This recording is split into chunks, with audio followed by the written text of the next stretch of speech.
श्री सूर्यहृदय स्तोत्रम्। अथोपतिष्ठेदादित्यम् उदयन्तं समाहितः। मन्त्रस्तु विविधः सौरैः ऋग्यजुः सामसंभवः। उपस्थाय महायोगं देवदेवं दिवाकरं। कुर्वीत प्रणतिं भूमौ मूर्धना तेनैव मन्त्रतः। ॐ खद्योताय च शान्ताय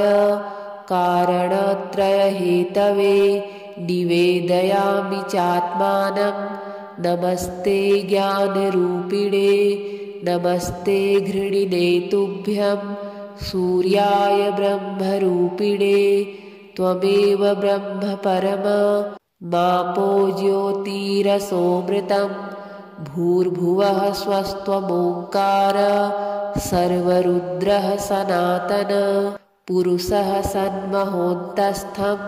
प्रणमामि कपर्दिनं।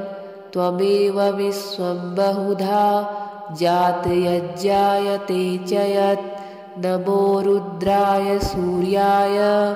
त्वामहं शरणं गतः। प्रचेतसे नमस्तुभ्यं नमो मीढुष्टमायते। नमो नमस्ते रुद्राय त्वामहं शरणं गतः। हिरण्यबाहवे तुभ्यं हिरण्यपतये नमः। अम्बिकापतये तुभ्यं उमायाः पतये नमः। नमोऽस्तु नीलग्रीवाय नमस्तुभ्यं पिनाकिने।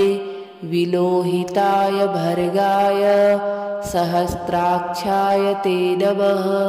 नमो हंसाय ते नित्यम् आदित्याय नमोऽस्तु ते। नमस्ते वज्रहस्ताय त्र्यम्बकाय नमो नमः। प्रपद्ये त्वां विरूपाक्षं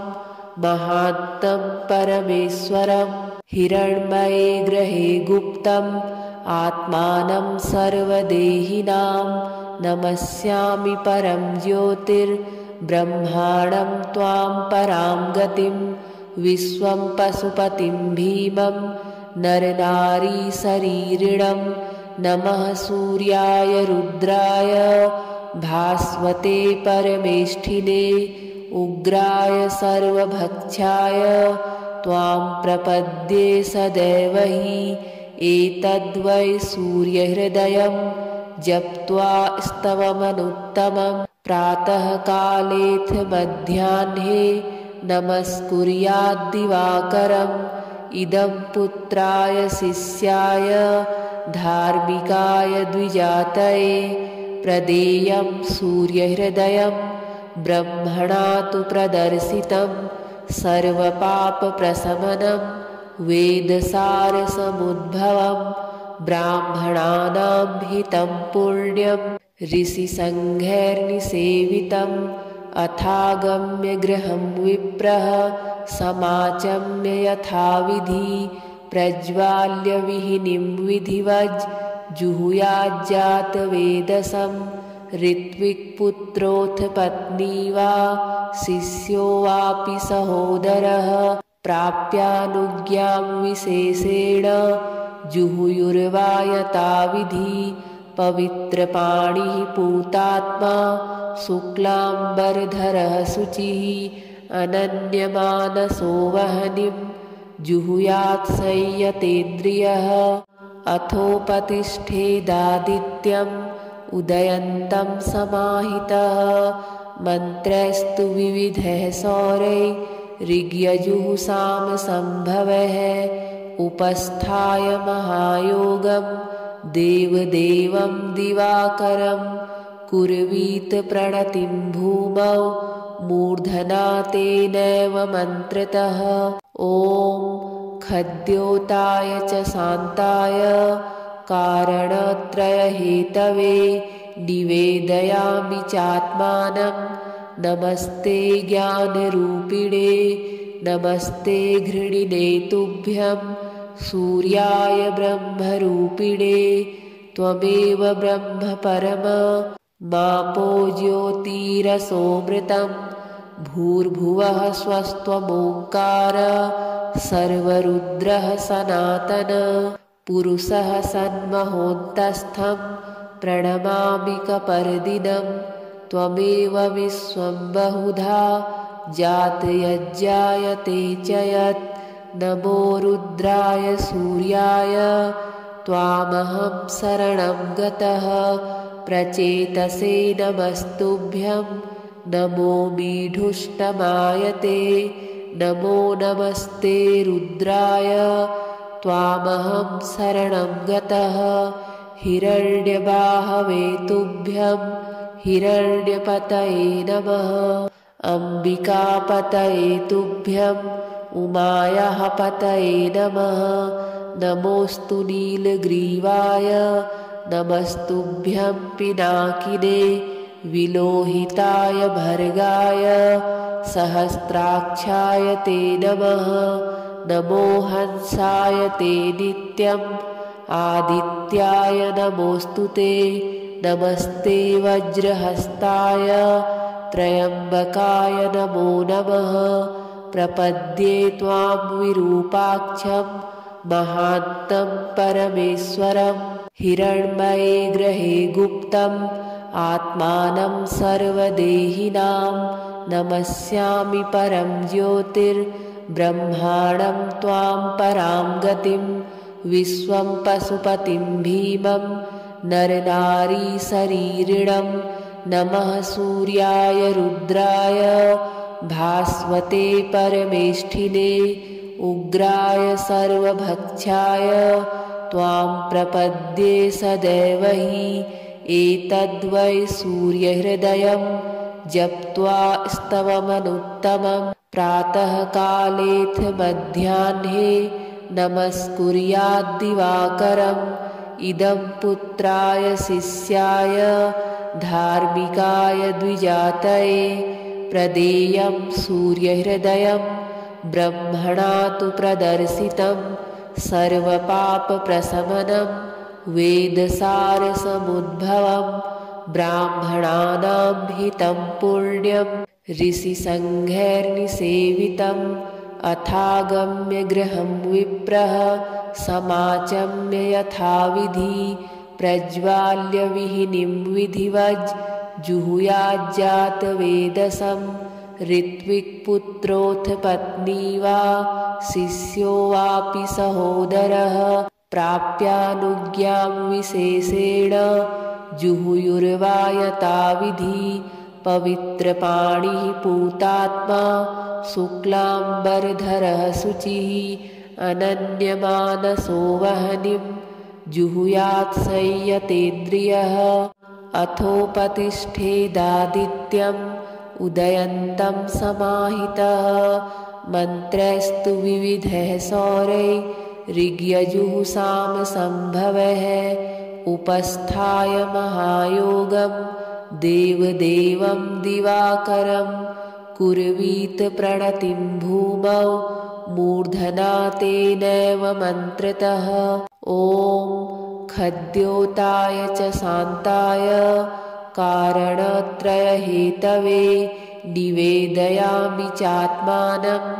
नमस्ते ज्ञानरूपिणे नमस्ते घृणिने तुभ्यं सूर्याय ब्रह्मरूपिणे त्वमेव ब्रह्म परम मापो ज्योतिरसोमृतं भूर्भुवः स्वस्त्वमोङ्कार सर्वरुद्रः सनातन पुरुषः सन्महोन्तस्थं प्रणमामि कपर्दिनं त्वमेव विश्वं बहुधा जातयज्जायते च यत् नमो रुद्राय सूर्याय त्वामहं शरणं गतः प्रचेतसे नमस्तुभ्यं नमो मीढुष्टमायते नमो नमस्ते रुद्राय त्वामहं शरणं गतः हिरण्यबाहवे तुभ्यं हिरण्यपतये नमः अम्बिकापतये तुभ्यं उमायाः पतये नमः नमोऽस्तु नीलग्रीवाय नमस्तुभ्यं पिनाकिने विलोहिताय भर्गाय सहस्राक्षाय ते नमः नमो हंसाय ते नित्यम् आदित्याय नमोऽस्तु ते नमस्ते वज्रहस्ताय त्र्यम्बकाय नमो नमः प्रपद्ये त्वां विरूपाक्षं महान्तं परमेश्वरं हिरण्मये ग्रहे गुप्तम् आत्मानं सर्वदेहिनां नमस्यामि परं ज्योतिर्ब्रह्माणं त्वां परां गतिं विश्वं पशुपतिं भीमं नरनारीशरीरिणं नमः सूर्याय रुद्राय भास्वते परमेष्ठिने उग्राय सर्वभक्षाय त्वां प्रपद्ये सदैव हि एतद्वै सूर्यहृदयं जप्त्वा स्तवमनुत्तमं प्रातःकालेऽथ मध्याह्ने नमस्कुर्याद्दिवाकरम् इदं पुत्राय शिष्याय धार्मिकाय द्विजातये प्रदेयं सूर्यहृदयं ब्रह्मणा तु प्रदर्शितं सर्वपापप्रशमनं वेदसारसमुद्भवं ब्राह्मणानां हितं पुण्यं ऋषिसङ्घैर्निसेवितम् अथागम्य गृहं विप्रः समाचम्य यथाविधि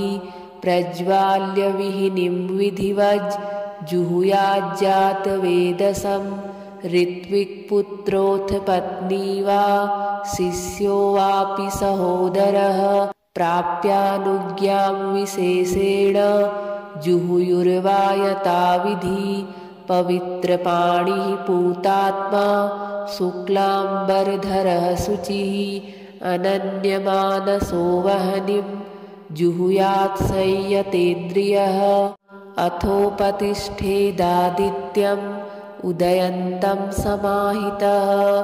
मन्त्रैस्तु विविधैः सौरैः ऋग्यजुः सामसम्भवैः उपस्थाय महायोगं देवदेवं दिवाकरं कुर्वीत प्रणतिं भूमौ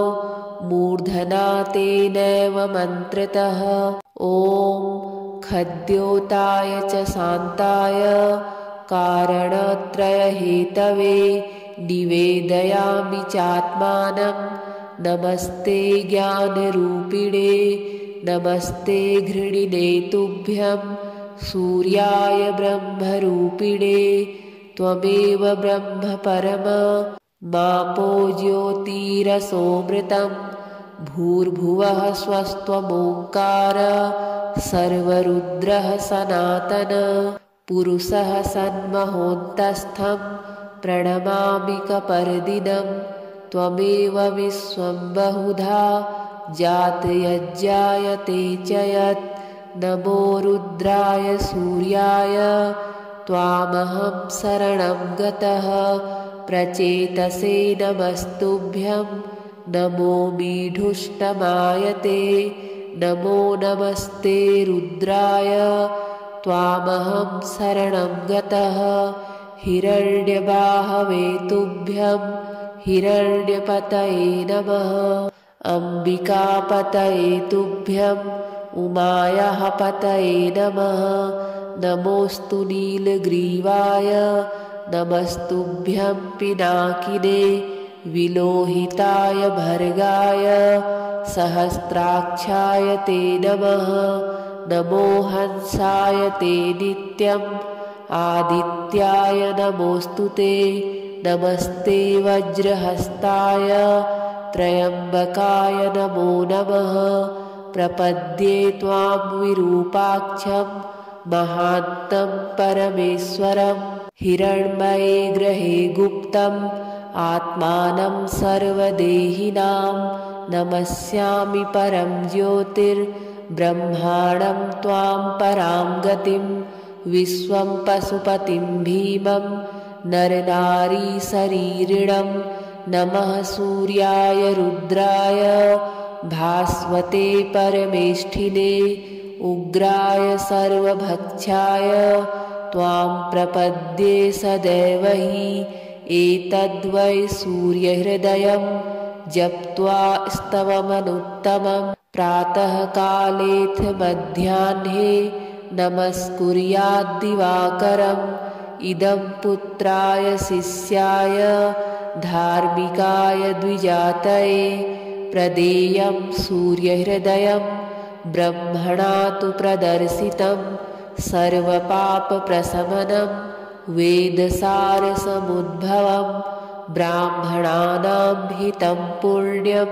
ऋषिसङ्घैर्निसेवितम् अथागम्य गृहं विप्रः समाचम्य यथाविधि प्रज्वाल्य विहिनीं विधिवज् जुहुयाज्जातवेदसं ऋत्विक्पुत्रोऽथ पत्नी वा शिष्यो वापि सहोदरः प्राप्यानुज्ञां विशेषेण जुहुयुर्वा यथाविधि पवित्रपाणिः पूतात्मा शुक्लाम्बरधरः शुचिः अनन्यमानसो वह्निं जुहुयात् संयतेन्द्रियः अथोपतिष्ठेदादित्यम् उदयन्तं समाहितः मन्त्रैस्तु विविधैः सौरैः ऋग्यजुःसामसम्भवैः उपस्थाय महायोगं देवदेवं दिवाकरं कुर्वीत प्रणतिं भूमौ मूर्धना तेनैव मन्त्रतः ॐ खद्योताय च शान्ताय कारणत्रयहेतवे निवेदयामि चात्मानं नमस्ते ज्ञानरूपिणे नमस्ते घृणिने तुभ्यं सूर्याय ब्रह्मरूपिणे त्वमेव ब्रह्म परम मापो ज्योतिरसोमृतं भूर्भुवः स्वस्त्वमोङ्कार सर्वरुद्रः सनातन पुरुषः सन्महोन्तस्थं प्रणमामि कपर्दिनं त्वमेव विश्वं बहुधा जातयज्जायते च यत् नमो रुद्राय सूर्याय त्वामहं शरणं गतः प्रचेतसे नमस्तुभ्यं नमो मीढुष्टमायते नमो नमस्ते रुद्राय त्वामहं शरणं गतः हिरण्यबाहवे तुभ्यं हिरण्यपतये नमः अम्बिकापतये तुभ्यं उमायाः पतये नमः नमोऽस्तु नीलग्रीवाय नमस्तुभ्यं पिनाकिने विलोहिताय भर्गाय सहस्राक्षाय ते नमः नमो हंसाय ते नित्यम् आदित्याय नमोऽस्तु ते नमस्ते वज्रहस्ताय त्र्यम्बकाय नमो नमः प्रपद्ये त्वां विरूपाक्षं महान्तं परमेश्वरं हिरण्मये ग्रहे गुप्तम् आत्मानं सर्वदेहिनां नमस्यामि परं ज्योतिर्ब्रह्माणं त्वां परां गतिं विश्वं पशुपतिं भीमं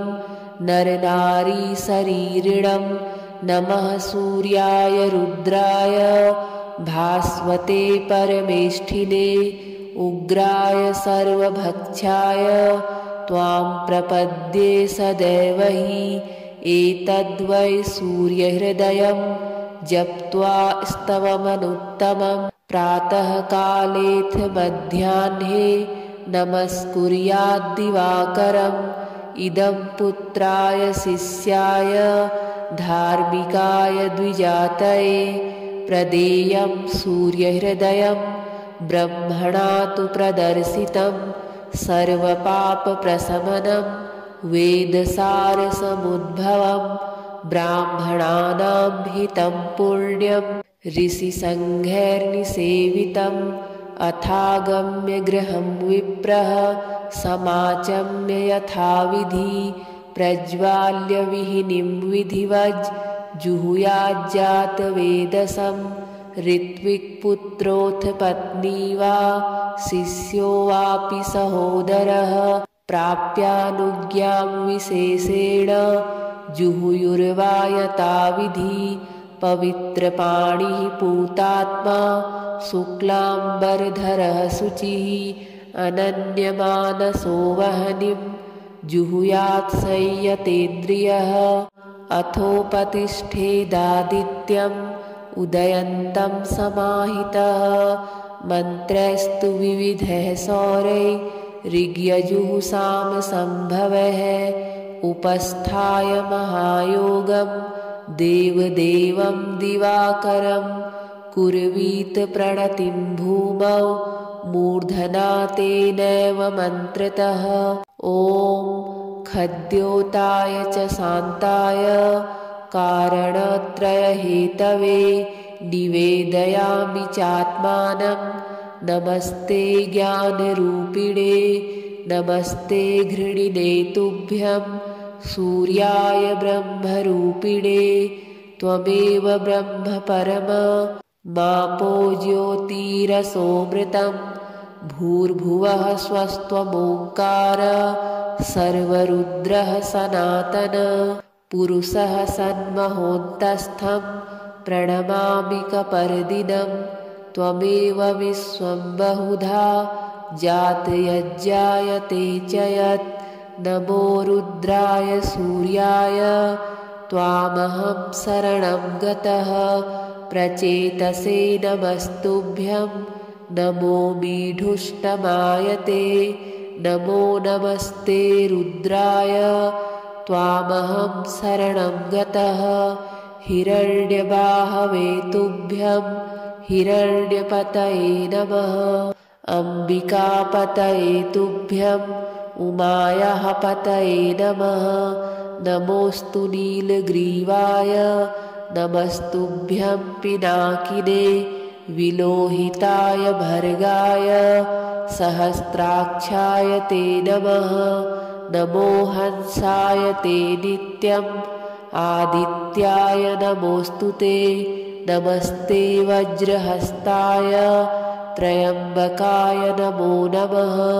प्रपद्ये त्वां विरूपाक्षं महान्तं परमेश्वरं हिरण्मये ग्रहे गुप्तम् आत्मानं सर्वदेहिनां नमस्यामि परं ज्योतिर्ब्रह्माणं त्वां परां गतिं विश्वं पशुपतिं भीमं नरनारीशरीरिणं नमः सूर्याय रुद्राय भास्वते परमेष्ठिने उग्राय सर्वभक्षाय त्वां प्रपद्ये सदैव हि एतद्वै सूर्यहृदयं जप्त्वा स्तवमनुत्तमं प्रातःकालेऽथ मध्याह्ने नमस्कुर्याद्दिवाकरम् इदं पुत्राय शिष्याय धार्मिकाय द्विजातये प्रदेयं सूर्यहृदयं ब्रह्मणा तु प्रदर्शितं सर्वपापप्रशमनं वेदसारसमुद्भवं ब्राह्मणानां हितं पुण्यं ऋषिसङ्घैर्निसेवितम् अथागम्य गृहं विप्रः समाचम्य यथाविधि प्रज्वाल्य विहिनीं विधिवज् जुहुयाज्जातवेदसं ऋत्विक्पुत्रोऽथ पत्नी वा शिष्यो वापि सहोदरः प्राप्यानुज्ञां विशेषेण जुहुयुर्वा यथाविधि पवित्रपाणिः पूतात्मा शुक्लाम्बरधरः शुचिः अनन्यमानसो वह्निं जुहुयात् संयतेन्द्रियः अथोपतिष्ठेदादित्यम् उदयन्तं समाहितः मन्त्रस्तु विविधः सौरैः ऋग्यजुःसामसम्भवः उपस्थाय महायोगं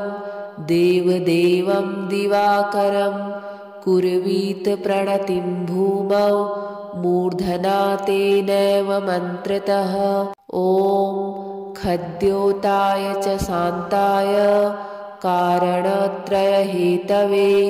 निवेदयामि चात्मानं नमस्ते ज्ञानरूपिणे नमस्ते घृणिने तुभ्यं सूर्याय ब्रह्मरूपिणे त्वमेव ब्रह्म परम मापो ज्योतिरसोमृतं भूर्भुवः स्वस्त्वमोङ्कार सर्वरुद्रः सनातन पुरुषः सन्महोन्तस्थं प्रणमामि कपर्दिनं त्वमेव विश्वं बहुधा जातयज्जायते च यत् नमो रुद्राय सूर्याय त्वामहं शरणं गतः प्रचेतसे नमस्तुभ्यं नमो मीढुष्टमायते नमो नमस्ते रुद्राय त्वामहं शरणं गतः हिरण्यबाहवे तुभ्यं हिरण्यपतये नमः अम्बिकापतये तुभ्यं उमायाः पतये नमः नमोऽस्तु नीलग्रीवाय नमस्तुभ्यं पिनाकिने विलोहिताय भर्गाय सहस्राक्षाय ते नमः नमो हंसाय ते नित्यम् आदित्याय नमोऽस्तु ते नमस्ते वज्रहस्ताय त्र्यम्बकाय नमो नमः प्रपद्ये त्वां विरूपाक्षं महान्तं परमेश्वरं हिरण्मये ग्रहे गुप्तम् आत्मानं सर्वदेहिनां नमस्यामि परं ज्योतिर्ब्रह्माणं त्वां परां गतिं विश्वं पशुपतिं भीमं नरनारीशरीरिणं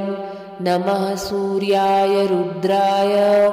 भास्वते परमेष्ठिने उग्राय सर्वभक्षाय त्वां प्रपद्ये सदैव हि एतद्वै सूर्यहृदयं जप्त्वा स्तवमनुत्तमं प्रातःकालेऽथ मध्याह्ने नमस्कुर्याद्दिवाकरम् इदं पुत्राय शिष्याय धार्मिकाय द्विजातये प्रदेयं सूर्यहृदयं ब्रह्मणा तु प्रदर्शितं सर्वपापप्रशमनं वेदसारसमुद्भवं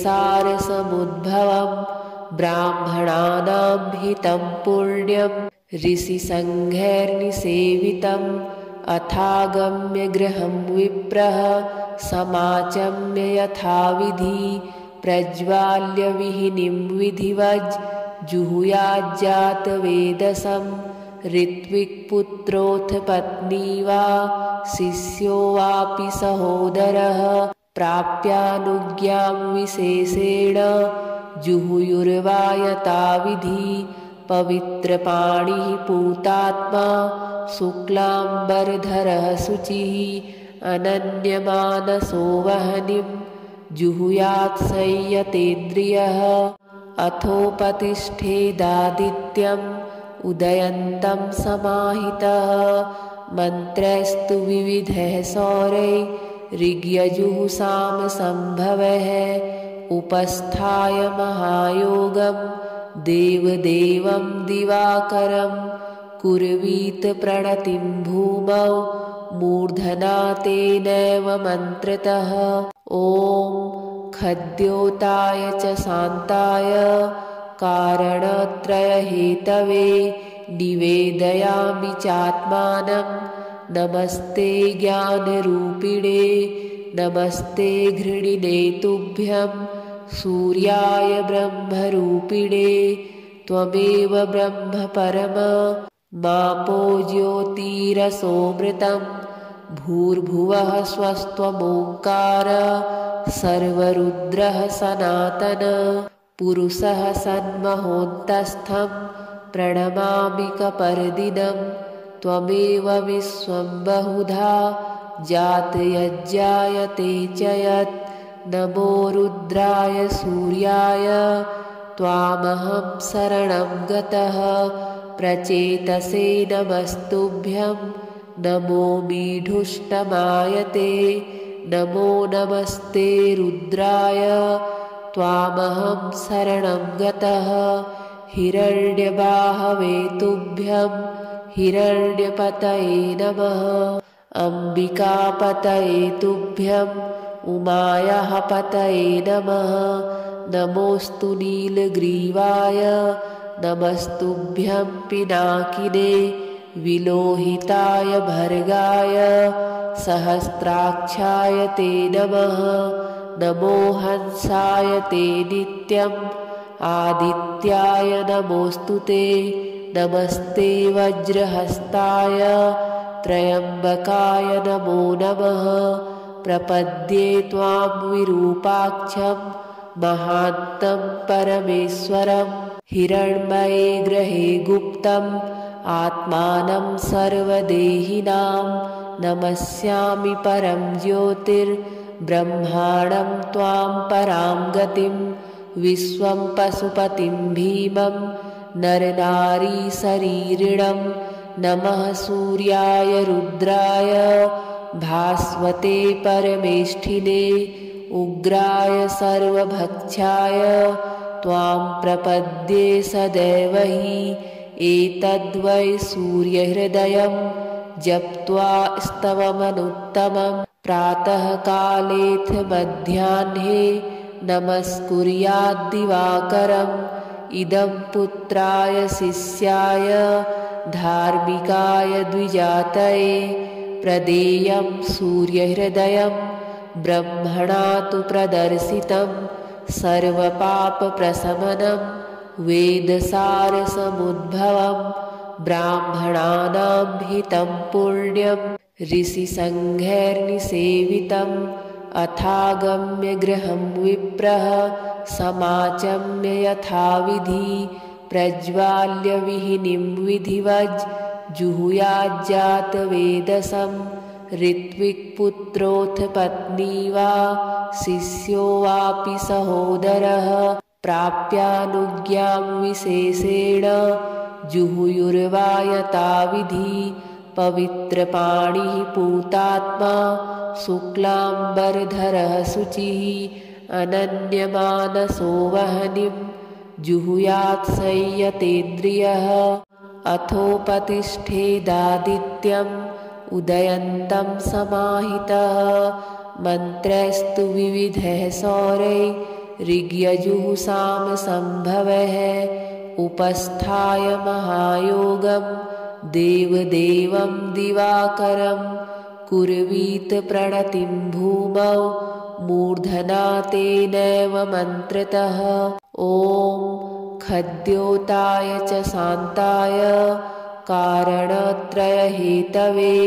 निवेदयामि चात्मानं नमस्ते ज्ञानरूपिणे नमस्ते घृणिने तुभ्यं सूर्याय ब्रह्मरूपिणे त्वमेव ब्रह्म परम मापो ज्योतिरसोमृतं भूर्भुवः स्वस्त्वमोङ्कार सर्वरुद्रः सनातन पुरुषः सन्महोन्तस्थं प्रणमामि कपर्दिनं त्वमेव विश्वं बहुधा जातयज्जायते च यत् नमो रुद्राय सूर्याय त्वामहं शरणं गतः प्रचेतसे नमस्तुभ्यं नमो मीढुष्टमाय ते नमो नमस्ते रुद्राय त्वामहं शरणं गतः हिरण्यबाहवे तुभ्यं हिरण्यपतये नमः अम्बिकापतये तुभ्यं उमायाः पतये नमः नमोऽस्तु नीलग्रीवाय नमस्तुभ्यं पिनाकिने विलोहिताय भर्गाय सहस्राक्षाय ते नमः नमो हंसाय ते नित्यम् आदित्याय नमोऽस्तु ते नमस्ते वज्रहस्ताय त्र्यम्बकाय नमो नमः प्रपद्ये त्वां विरूपाक्षं महान्तं परमेश्वरं हिरण्मये ग्रहे गुप्तम् आत्मानं सर्वदेहिनां नमस्यामि परं ज्योतिर्ब्रह्माणं त्वां परां गतिं विश्वं पशुपतिं भीमं नरनारीशरीरिणं नमः सूर्याय रुद्राय भास्वते परमेष्ठिने उग्राय सर्वभक्षाय त्वां प्रपद्ये सदैव हि एतद्वै सूर्यहृदयं जप्त्वा स्तवमनुत्तमं प्रातःकालेऽथ मध्याह्ने नमस्कुर्याद्दिवाकरम् इदं पुत्राय शिष्याय धार्मिकाय द्विजातये प्रदेयं सूर्यहृदयं ब्रह्मणा तु प्रदर्शितं सर्वपापप्रशमनं वेदसारसमुद्भवं ब्राह्मणानां हितं पुण्यं ऋषिसङ्घैर्निसेवितम् अथागम्य गृहं विप्रः समाचम्य यथाविधि प्रज्वाल्य विहिनीं विधिवज् जुहुयाज्जातवेदसं ऋत्विक्पुत्रोऽथ पत्नी वा शिष्यो वापि सहोदरः प्राप्यानुज्ञां विशेषेण जुहुयुर्वा यथाविधि पवित्रपाणिः पूतात्मा शुक्लाम्बरधरः शुचिः अनन्यमानसो वह्निं जुहुयात् संयतेन्द्रियः अथोपतिष्ठेदादित्यम् उदयन्तं समाहितः मन्त्रैस्तु विविधैः सौरैः ऋग्यजुःसामसम्भवैः उपस्थाय महायोगं देवदेवं दिवाकरं कुर्वीत प्रणतिं भूमौ मूर्धना तेनैव मन्त्रतः ॐ खद्योताय च शान्ताय कारणत्रयहेतवे निवेदयामि चात्मानं नमस्ते ज्ञानरूपिणे नमस्ते घृणिने तुभ्यं सूर्याय ब्रह्मरूपिणे त्वमेव ब्रह्म परम मापो ज्योतिरसोमृतं भूर्भुवः स्वस्त्वमोङ्कार सर्वरुद्रः सनातन पुरुषः सन्महोन्तस्थं प्रणमामि कपर्दिनं त्वमेव विश्वं बहुधा जातयज्जायते च यत् नमो रुद्राय सूर्याय त्वामहं शरणं गतः प्रचेतसे नमस्तुभ्यं नमो मीढुष्टमायते नमो नमस्ते रुद्राय त्वामहं शरणं गतः हिरण्यबाहवे तुभ्यं हिरण्यपतये नमः अम्बिकापतये तुभ्यं उमायाः पतये नमः नमोऽस्तु नीलग्रीवाय नमस्तुभ्यं पिनाकिने विलोहिताय भर्गाय सहस्राक्षाय ते नमः नमो हंसाय ते नित्यम् आदित्याय नमोऽस्तु ते नमस्ते वज्रहस्ताय त्र्यम्बकाय नमो नमः प्रपद्ये त्वां विरूपाक्षं महान्तं परमेश्वरं हिरण्मये ग्रहे गुप्तम् आत्मानं सर्वदेहिनां नमस्यामि परं ज्योतिर्ब्रह्माणं त्वां परां गतिं विश्वं पशुपतिं भीमं नरनारीशरीरिणं नमः सूर्याय रुद्राय भास्वते परमेष्ठिने उग्राय सर्वभक्षाय त्वां प्रपद्ये सदैव हि एतद्वै सूर्यहृदयं जप्त्वा स्तवमनुत्तमं प्रातःकालेऽथ मध्याह्ने नमस्कुर्याद्दिवाकरम् इदं पुत्राय शिष्याय धार्मिकाय द्विजातये प्रदेयं सूर्यहृदयं ब्रह्मणा तु प्रदर्शितं सर्वपापप्रशमनं वेदसारसमुद्भवं ब्राह्मणानां हितं पुण्यं ऋषिसङ्घैर्निसेवितम् अथागम्य गृहं विप्रः समाचम्य यथाविधि प्रज्वाल्य विहिनीं विधिवज् जुहुयाज्जातवेदसं ऋत्विक्पुत्रोऽथ पत्नी वा शिष्यो वापि सहोदरः प्राप्यानुज्ञां विशेषेण जुहुयुर्वा यथाविधि पवित्रपाणिः पूतात्मा शुक्लाम्बरधरः शुचिः अनन्यमानसो वह्निं जुहुयात् संयतेन्द्रियः अथोपतिष्ठेदादित्यम् उदयन्तं समाहितः मन्त्रैस्तु विविधैः सौरैः ऋग्यजुः सामसम्भवैः उपस्थाय महायोगं देवदेवं दिवाकरं कुर्वीत प्रणतिं भूमौ मूर्धना तेनैव मन्त्रतः ॐ खद्योताय च शान्ताय कारणत्रयहेतवे निवेदयामि चात्मानं नमस्ते ज्ञानरूपिणे नमस्ते घृणिने तुभ्यं सूर्याय ब्रह्मरूपिणे त्वमेव ब्रह्म परम मापो ज्योतिरसोमृतं भूर्भुवः स्वस्त्वमोङ्कार सर्वरुद्रः सनातन पुरुषः सन्महोन्तस्थं प्रणमामि कपर्दिनं त्वमेव विश्वं बहुधा जातयज्जायते च यत् नमो रुद्राय सूर्याय त्वामहं शरणं गतः प्रचेतसे नमस्तुभ्यं नमो मीढुष्टमायते नमो नमस्ते रुद्राय त्वामहं शरणं गतः हिरण्यबाहवे तुभ्यं हिरण्यपतये नमः अम्बिकापतये तुभ्यं उमायाः पतये नमः नमोऽस्तु नीलग्रीवाय नमस्तुभ्यं पिनाकिने विलोहिताय भर्गाय सहस्राक्षाय ते नमः नमो हंसाय ते नित्यम् आदित्याय नमोऽस्तु ते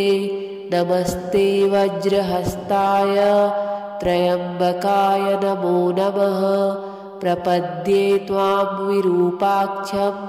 महान्तं परमेश्वरं हिरण्मये ग्रहे गुप्तम् आत्मानं सर्वदेहिनां नमस्यामि परं ज्योतिर्ब्रह्माणं त्वां परां गतिं विश्वं पशुपतिं भीमं नरनारीशरीरिणं नमः सूर्याय रुद्राय भास्वते परमेष्ठिने उग्राय सर्वभक्षाय त्वां प्रपद्ये सदैव हि एतद्वै सूर्यहृदयं जप्त्वा स्तवमनुत्तमं प्रातःकालेऽथ मध्याह्ने नमस्कुर्याद्दिवाकरम् इदं पुत्राय शिष्याय धार्मिकाय द्विजातये प्रदेयं सूर्यहृदयं ब्रह्मणा तु प्रदर्शितं सर्वपापप्रशमनं वेदसारसमुद्भवं ब्राह्मणानां हितं पुण्यं ऋषिसङ्घैर्निसेवितम् अथागम्य गृहं विप्रः समाचम्य यथाविधि प्रज्वाल्य विहिनीं विधिवज् जुहुयाज्जातवेदसं ऋत्विक्पुत्रोऽथ पत्नी वा शिष्यो वापि सहोदरः प्राप्यानुज्ञां विशेषेण जुहुयुर्वा यथाविधि पवित्रपाणिः पूतात्मा शुक्लाम्बरधरः शुचिः अनन्यमानसो वह्निं जुहुयात् संयतेन्द्रियः।